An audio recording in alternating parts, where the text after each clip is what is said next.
नमस्कार मेरे प्रिय मित्रों, साइंस क्लब के यूट्यूब चैनल पर मैं सुमित शर्मा आप सभी का हार्दिक स्वागत करता हूं। कक्षा 10वीं में अध्ययन नंबर 2 चल रहा था जिसका नाम है अमल सारक एवं लवण। ये उस वीडियो का पार्ट 2 है। ये उस वीडियो का दोस्तों पार्ट 2 है। इस पार्ट 2 से पहले एक पार्ट 1 का वीडियो आया था जिसमें आपने अमल के बारे में, सारक के बारे में अध्ययन कर लिया था।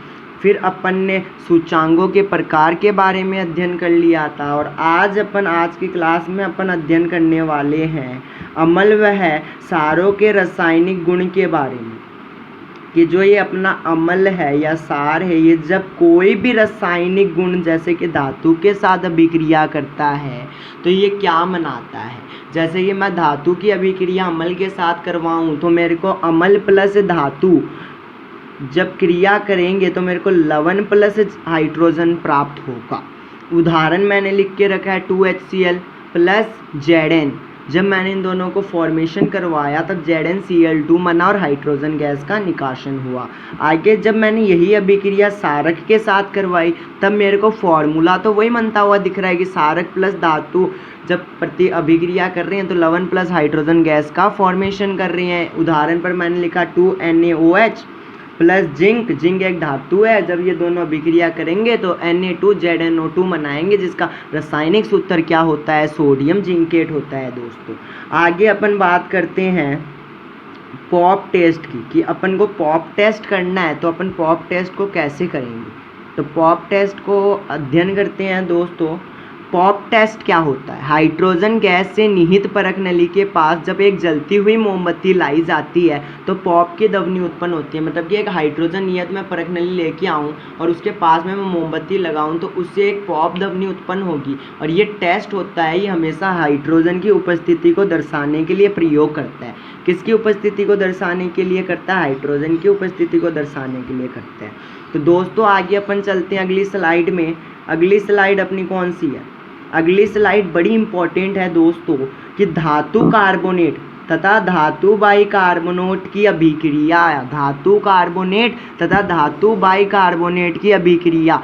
जब मैं धातु कार्बोनेट या धातु बाइकार्बोनेट को अम्ल के साथ अभिक्रिया करवाता हूँ, किसके साथ अभिक्रिया करवाता हूँ दोस्तों, अम्ल के साथ, तब मेरे को सूत्र क्या बनता हुआ दिखता है, अम्ल प्लस धातु कार्बोनेट अभिक्रिया करके लवण प्लस CO2 प्लस जल बना रहे हैं। यहाँ पर मैंने अम्ल क्या लेके रखा है, यहाँ पर मैंने अम्ल 2HCl लेके रखा है प्लस धातु कार्बोनेट क्या है, Na2CO3 है।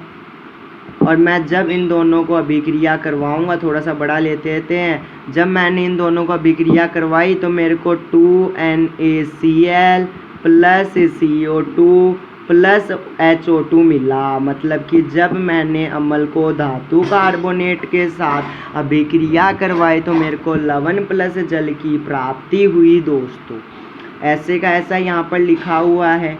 आगे चलिए, आगे किसकी बात, जब मैं अम्ल को धातु बाइकार्बोनेट के साथ, थोड़ा जूम कर देता हूँ, अम्ल को किसके साथ दोस्तों, अम्ल को किसके साथ, धातु बाइकार्बोनेट के साथ अभिक्रिया करवाऊँ तभी भी मेरे को लवण प्लस जल प्लस CO2 प्लस जल बनता हुआ दिख रहा है। उदाहरण के अंदर HCl है और NaHCO3 है। जब मैंने इन दोनों को फॉर्मेशन करवाया तो मेरे को NaCl लवण मिला, CO2 गैस मिली और वाटर मिला।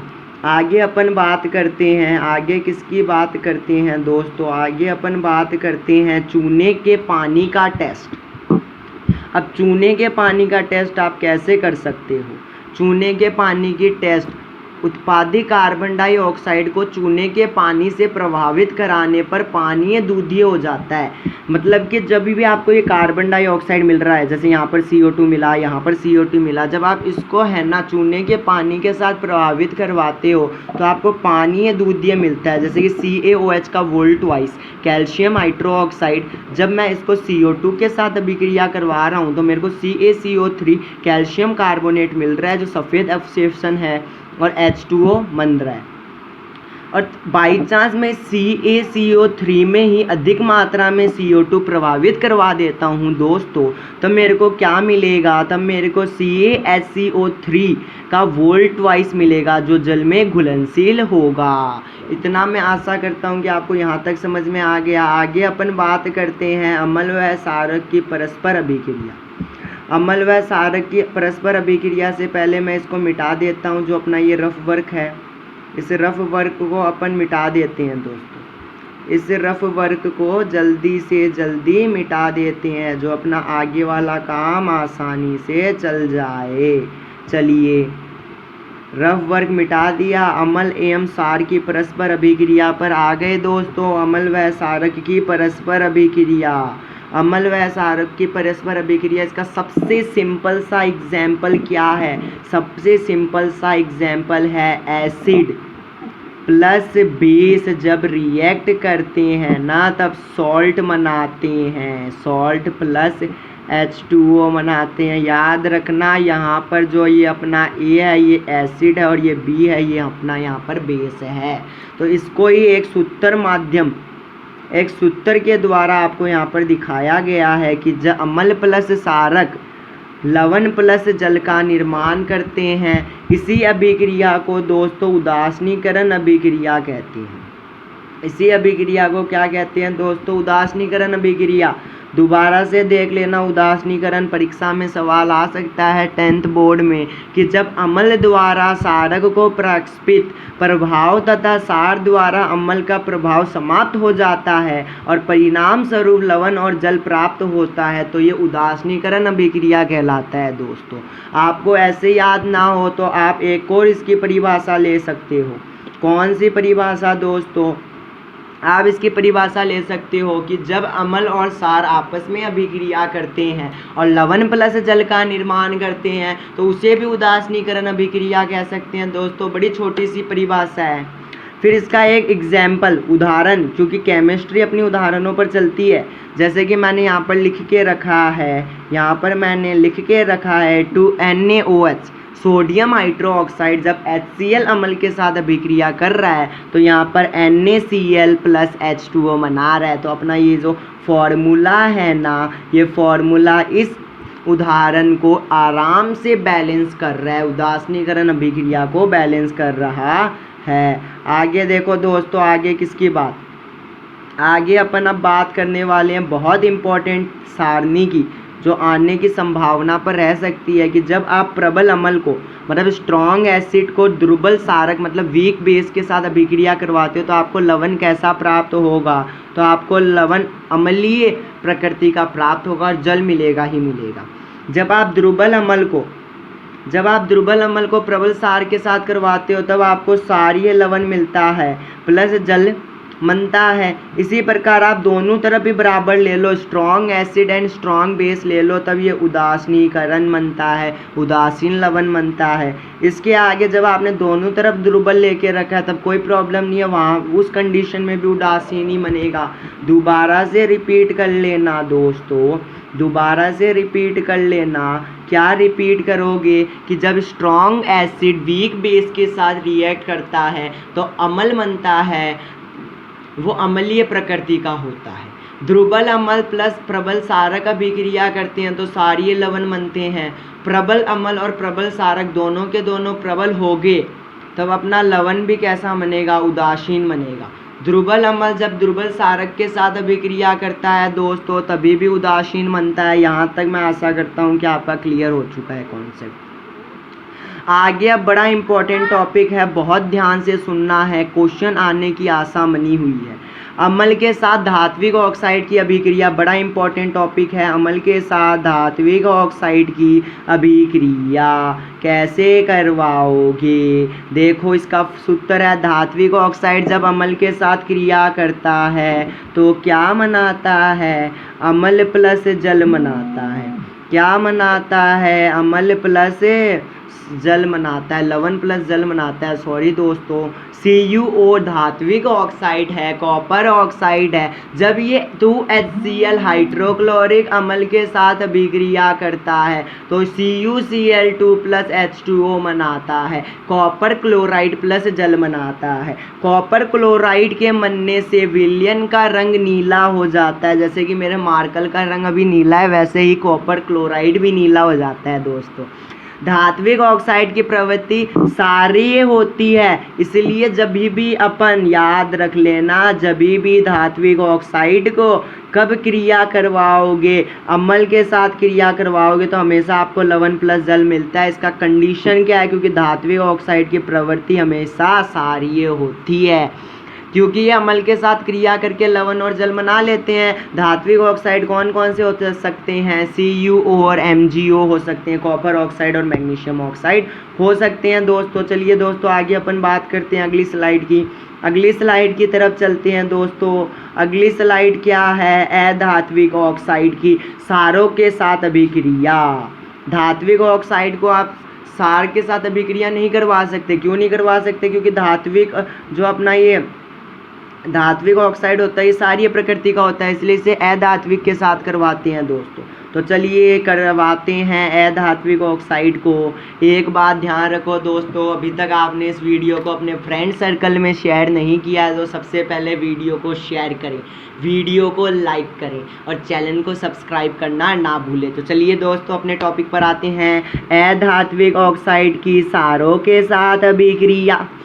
क्षारों के साथ अभिक्रिया बड़ा इंपॉर्टेंट है। अधात्विक ऑक्साइड प्लस क्षार अभिक्रिया करेंगे तो लवण प्लस जल का निर्माण करेंगे। उदाहरण पर अधात्विक ऑक्साइड किसको लिया मैंने, CO2 को लिया, जिसका अपन नाम बच्चा जानता है कार्बन डाइऑक्साइड होता है।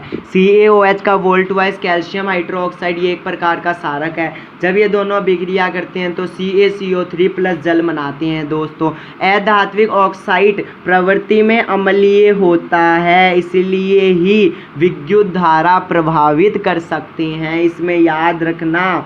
धात्विक क्या कह रहा था, धात्विक कह रहा था कि मैं धात्विक ऑक्साइड क्षारीय प्रकृति का हूँ इसलिए लवण प्लस जल बनाता हूँ, और अधात्विक कहता है कि मेरी प्रकृति अम्लीय होती है तो आप मुझे विद्युत धारा में भी प्रभावित कर सकते हो ना। आगे देखो, आगे चलिए, आगे चलने से पहले इसको रफ कीजिए क्योंकि अपना बहुत काम आता है। आगे अपन बात करते हैं जलीय विलयन में अम्ल और क्षारक। थोड़ा सा साइड में ले जाते हैं। जलीय विलयन में अम्ल और क्षारक, मतलब कि जल की उपस्थिति में अम्ल हमेशा H+ आयन देता है। कौन सा आयन देता है, H+ आयन देता है। H+ आयन H3O+, यानी कि मैंने क्या बोला, मैंने बोला H3O+, मतलब कि हाइड्रोनियम आयन के रूप में पाया जाता है। उदाहरण देख लीजिए, जब मैंने H+ को पानी के साथ प्रभावित कराया तो मेरे को H3O+ मिल रहा है, मतलब कि हाइड्रोनियम आयन मिल रहा है। और HCl को जब मैं पानी के साथ मिलाऊंगा तभी भी मेरे को हाइड्रोनियम आयन मिलेगा और क्लोरीन बाहर निकलती हुई नजर आएगी। आगे चलिए, आगे किसकी बात है, आगे जल की उपस्थिति में क्षारक की बात है कि जब जल के अंदर क्षारक डूबता है तो OH- आयन देता है। एग्जाम्पल पर सोडियम हाइड्रोक्साइड को जब मैंने पानी में प्रभावित करवाया तो मेरे को Na+ अलग मिला और OH- आयन अलग मिला। जब मैंने मिल्क ऑफ मैग्नीशियम हाइड्रोक्साइड, जिसका रासायनिक सूत्र होता है MgOH का वोल्ट वाइज, उसको जब मैंने पानी में प्रभावित करवाया तो मेरे को Mg अलग टूटता हुआ दिखा और OH- अलग टूटता हुआ देखा। यहाँ तक कॉन्सेप्ट अच्छे से क्लियर है। आगे चलिए, सभी क्षारक जल में घुलनशील होते हैं। याद रखेंगे आप सभी, बड़ा इंपॉर्टेंट चीज़ है कि सभी क्षारक जल में घुलनशील नहीं होते। सॉरी, गलत बता दिया दोस्तों, थोड़ा सा एडजस्ट कर लेना कि सभी क्षारक जल में घुलनशील नहीं होते हैं। जल में घुलनशील क्षारक को क्षार कहते हैं। जल में जो क्षारक घुल जाता है उसे क्षार कहते हैं। सभी क्षारक होते हैं परंतु सभी क्षारक क्षार नहीं होते। बहुत समझने की बात है कि जो क्षार है वो हमेशा क्षारक हो सकता है परंतु क्षारक कभी क्षार नहीं हो सकता। थोड़ी सी कन्फ्यूजन की बात है, समझ में आ रहा है मेरे को, पर थोड़ा सा आप ध्यान रखना। जब जल के साथ अम्ल या क्षारक को मिलाते समय सावधानी बरतनी चाहिए। अब आप बोलोगे क्यों बदलूं सावधानी, तो पढ़िए, हमेशा अम्ल या क्षारक को जल में मिलाने के लिए आपको लगातार उसे हिलाते रहना चाहिए, क्योंकि ये प्रक्रिया अत्यंत ऊष्माक्षेपी होती है। ऊष्माक्षेपी कैसे होती है, क्योंकि ये ऊष्मा निकालती है। आप बाई चांस क्या कर रहे हो, अम्ल के बीकर में, जैसे कि आपको चित्र दिया गया है आपको, जब आप अम्ल के अंदर जल गिरते हो और आपने इसको हिलाया नहीं तो ये अम्ल बाहर आ सकता है और आपको चोट लग सकती है। आप जल के अंदर अम्ल गिरे कोई दिक्कत नहीं है, पर आपको हिलाते रहना है, इसको लगातार इसको हिलाते रहना है। हिलाने से क्या होगा, जो इसका ऊष्मीय प्रभाव है दोस्तों, कौन सा प्रभाव है इसका, जो ऊष्मीय प्रभाव है, ये हमेशा ऊपर आएगा ना, तो ये हिलाने के कारण नीचे भी चला जाएगा। हिलाने के कारण कहाँ चला जाएगा, नीचे भी चला जाएगा। यहाँ तक क्लियर हो गई बात, आगे चलिए। सांद्रक अम्ल में जल मिलाने पर उत्पन्न ऊष्मा के कारण मिश्रण निरंतर खोकर बाहर आ सकते हैं तथा आप जल सकते हैं। तो आपको ध्यान रखना पड़ेगा, जैसे मैंने बताया था। साथ ही अत्यधिक स्थायी ताप के कारण कांच का पात्र टूट सकता है, इसलिए आपको इससे भी दूरी बनानी ज़रूरी है। आगे देखिए, जल को अम्ल में डालने से क्या होता है। आपके जैसा कोई साइंटिस्ट स्टूडेंट आ गया और वो बोलने लग गया कि मैं जल को अम्ल में डालूं तो क्या होगा, तो मिश्रण है ना अपना आफा खोल कर बाहर आने लग जाएगा। इसलिए आप उसे हिलाइए, और उसका तापमान बाई चांस स्थानीय तापमान के कारण कांच का पात्र टूट भी सकता है। मतलब आपका लेबोरेटरी का तापमान उसके तापमान से ज़्यादा है, तभी भी वो कांच का बीकर टूट सकता है। तो सावधानी रखनी है दोस्तों, सावधानी बड़ी ज़रूरी है। आगे चलिए, अगली स्लाइड बड़ी इम्पोर्टेंट है, जूम करते हैं, अम्ल की अभिक्रिया को समझते हैं। पूरा का पूरा रिकैप एक ही स्लाइड में हो जाएगा अपना जितना भी पढ़ा है।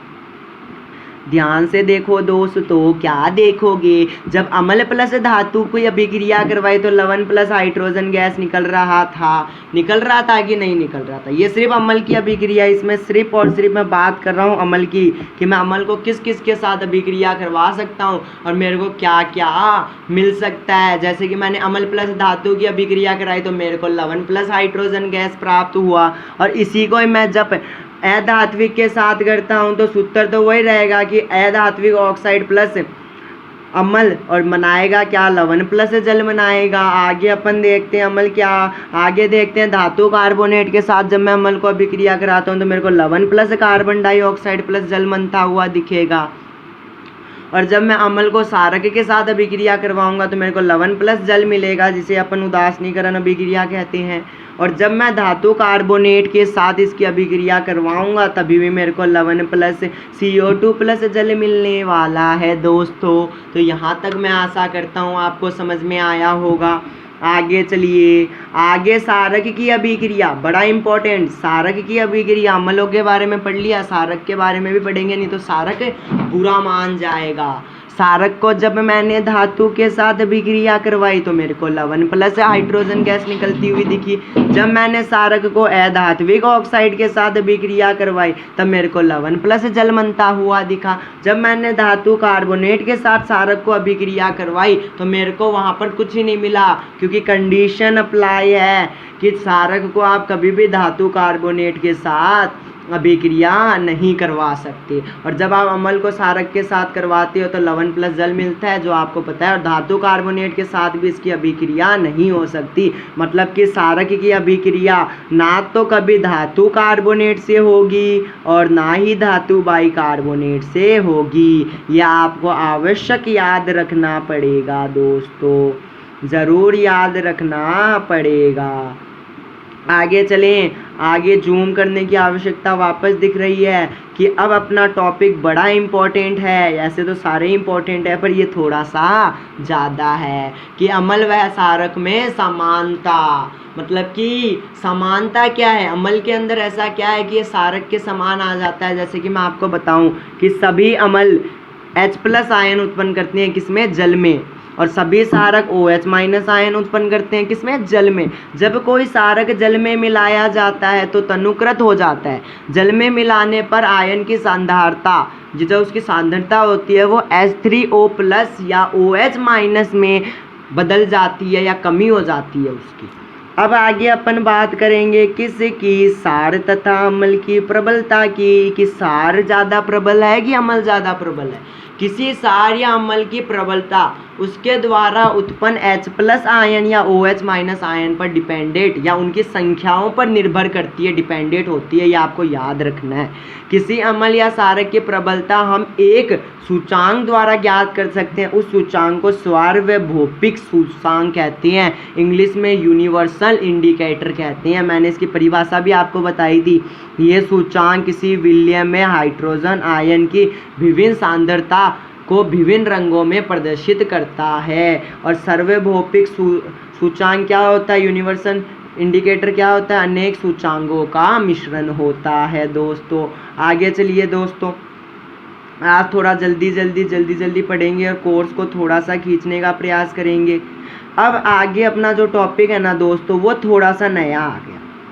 नया क्या आया, अब आप बोलोगे नया क्या आया भैया, बताओ जल्दी बताओ। तो बताते हैं, नई स्लाइड लेते हैं। अगला जो टॉपिक आया दोस्त, तो वो टॉपिक का नाम है, अरे मेरी पेंसिल कहाँ गई रे, चल जा, अरे पेंसिल चल जा, हाँ चलने लग गई, pH स्केल।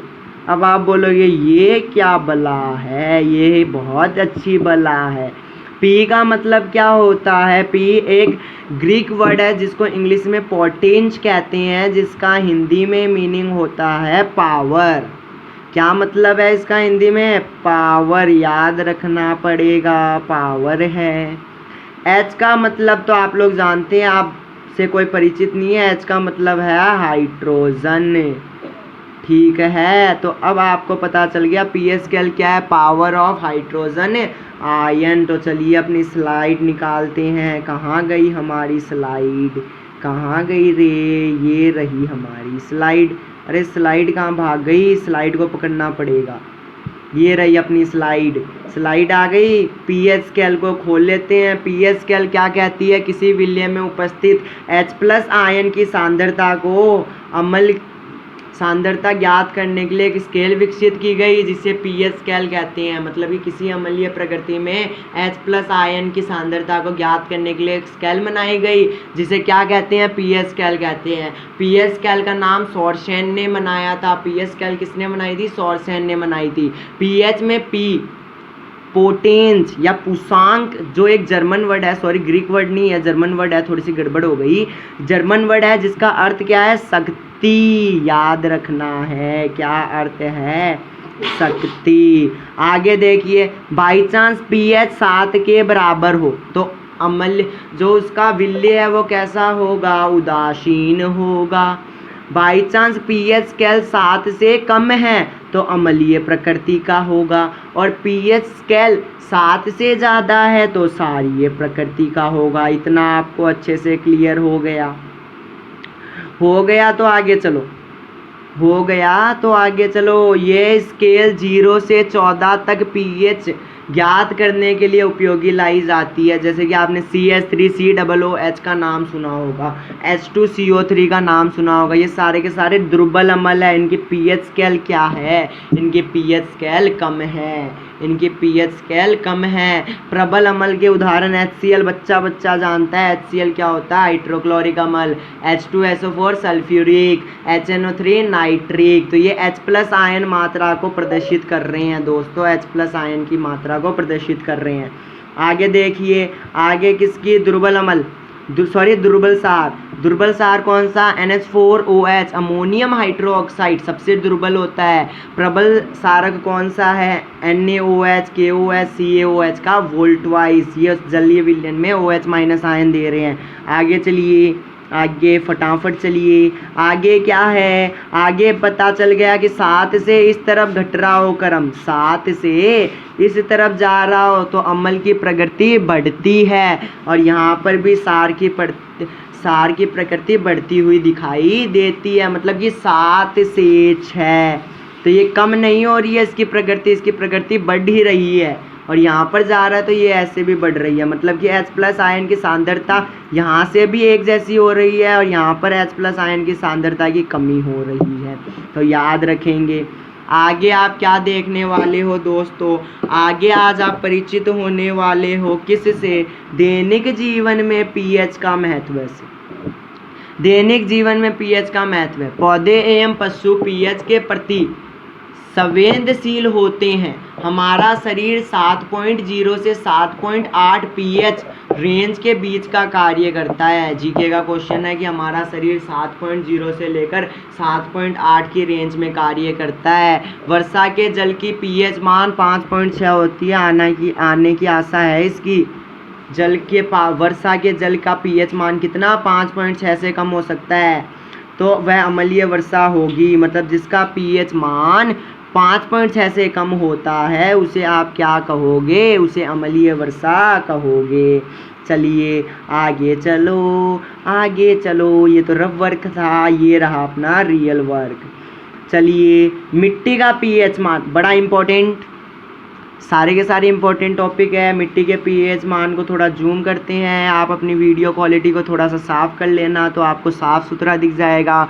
अच्छी उपचयन के लिए पौधे को एक विशिष्ट पीएच प्रास यानी रेंज की आवश्यकता होती है। यदि किसी स्थान की मिट्टी का पीएच कम अधिक हो तो किसान उसमें आवश्यकता अनुसार अम्लीय सार पदार्थ मिलाता है। मतलब कि किसी की मिट्टी की पीएच मान कम है तो वो उसके अंदर सारिये मिलाता है, अम्लता बढ़ जाती है तो सारिये मिलाता है उसे उदासीन करने के लिए। आगे बात करते हैं हमारा पाचक तंत्र का पीएच। हमारा जो उदर होता है, उदर मतलब स्टोमक, जिसके अंदर हाइड्रोक्लोरिक अम्ल पाया जाता है, वो कौन सा, आमाशय के अंदर कौन सा अम्ल होता है, हाइड्रोक्लोरिक अम्ल होता है, जो भोजन को पचाने में सहायक करता है। जब अपने पेट में अपचन की स्थिति हो जाती है उधर, मतलब कि स्टोमक में हमारे अम्ल की मात्रा बढ़ जाती है, तो उससे छुटकारा पाने के लिए, उस पेट के दर्द व जलन को छुटकारा पाने के लिए अपन क्या करते हैं, एंटाएसिड लेते हैं। एंटाएसिड क्या, एंटाएसिड होता है मिल्क ऑफ मैग्नीशिया। अभी बता रहा था, जस्ट 1 मिनट पहले बता रहा था कि मिल्क ऑफ मैग्नीशिया को MgOH का वोल्ट वाइज कहते हैं। इसका उपयोग क्या है, इसका उपयोग आपको ये अच्छे से नहीं दिख रहा है तो इसको थोड़ा जूम कर लेते हैं। MgOH का वोल्ट वाइज है। चलिए आगे चलिए। पीएच परिवर्तन के कारण दंत से, मतलब पीएच, मुंह की भी पीएच खराब हो जाती है ना, तो मुंह का भी हालत खराब हो सकता है।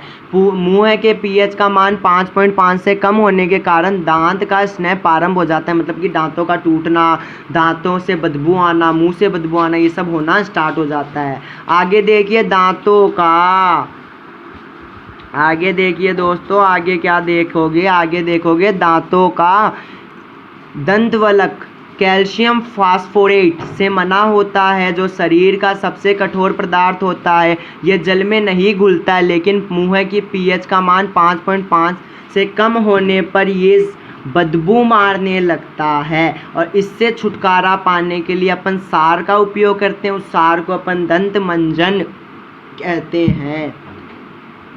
आगे पीएच का उपयोग देखो, पशुओं एवं पौधों द्वारा उत्पन्न रसायनों से आत्मरक्षा के लिए किया जाता है। मतलब कि मधुमक्खी ने डंक काटा, उसने एक अम्ल छोड़ा, आपको मैंने बताया था चींटी के डंक में कौन सा अम्ल होता है, फॉर्मिक होता है, वो भी एक प्रकार का अम्ल छोड़ता है, जिसके कारण हमें दर्द व जल का अनुभव होता है। डंक मारे गए अंग में बेकिंग सोडा का उपयोग करके आराम लिया जाता है। अब यहाँ पर जो आपका बेकिंग सोडा है ना, ये यहाँ पर एक सारक बन चुका है। नेटल के डंक वाले मेथानॉइल अम्ल छोड़ जाते हैं, जिनके कारण जलन व दर्द का अनुभव होता है। इसका इलाज डंक वाले स्थान पर डोंग पौधे की पत्ती रगड़ने से किया जाता है। आगे क्या, लवणों का पीएच। लवणों का पीएच देखो, लवणों का पीएच क्या, प्रबल अम्ल जब प्रबल सार के साथ अभिक्रिया करेगा तो आपको पता है उदासीन लवण बनेगा। उदासीन लवण बन रहा है मतलब कि पीएच मान 7 के बराबर है। जब प्रबल अम्ल दुर्बल सार के साथ अभिक्रिया करता है तो लवण तो अम्लीय बन रहा है और उसका पीएच मान 7 से कम है। बाई चांस प्रबल सारक दुर्बल अम्ल के साथ करता है तो क्षारीय अम्ल बनता है और पीएच मान 7 से ज़्यादा होता है। आगे चलिए, आगे पीएच वाले को आज थोड़ा सा ख़त्म कर देते हैं। पीएच वाला टॉपिक अपना हो चुका है, क्लास बड़ी हो चुकी है और आगे आने वाली क्लास में अपन लास्ट में बात करेंगे किसकी कि ये सोडियम हाइड्रोक्साइड का यूज़ कहाँ होता है, विरंजन चूना का उपयोग कहाँ होता है, इन सब के बारे में। तो दोस्तों आज का अपना सेक्शन यहाँ पर समाप्त होता है। आज के वीडियो में आपने अम्ल सारक एवं लवण के भाग में अम्ल के रासायनिक गुणों के बारे में अध्ययन किया। अम्ल एवं सारक की परस्पर अभिक्रिया के बारे में अध्ययन किया। अम्लों के धात्विक ऑक्साइड की अभिक्रिया, अधात्विक की जल में अम्ल को कैसे घोलते हैं उनके बारे में पढ़ा। समानता पढ़ी अम्ल और सार के बीच में, पीएच पढ़ा, दैनिक जीवन में पीएच का महत्व पढ़ा और आगे आने वाली क्लास में अपन साधारण नमक से रसायन के बारे में पढ़ने वाले हैं। तो आप हमसे बने रहें, इस वीडियो का पार्ट 3 बहुत जल्दी आने वाला है। आप साइंस क्लब के यूट्यूब चैनल से बने रहें। हमारे वीडियो को क्या करना है, हमारे वीडियो को कुछ नहीं करना, सिर्फ एक लाइक का बटन आता है उसको दबा दो, लाइक का बटन दबा दो और क्या करो, चैनल को सब्सक्राइब करो। वो तो आप करोगे, मेरे को पता है, चैनल को तो सब्सक्राइब करोगे और बेल आइकन भी ज़रूर दबाओगे। इसी के साथ मित्रों सुमित शर्मा आपके साथ विदा लेता है और आगे आने वाली वीडियो को लेकर आता हूं। जब तक आप हमें सपोर्ट करते रहें, वीडियो को शेयर करते रहें और साइंस क्लब के टेलीग्राम चैनल से भी जुड़ें। धन्यवाद दोस्तों।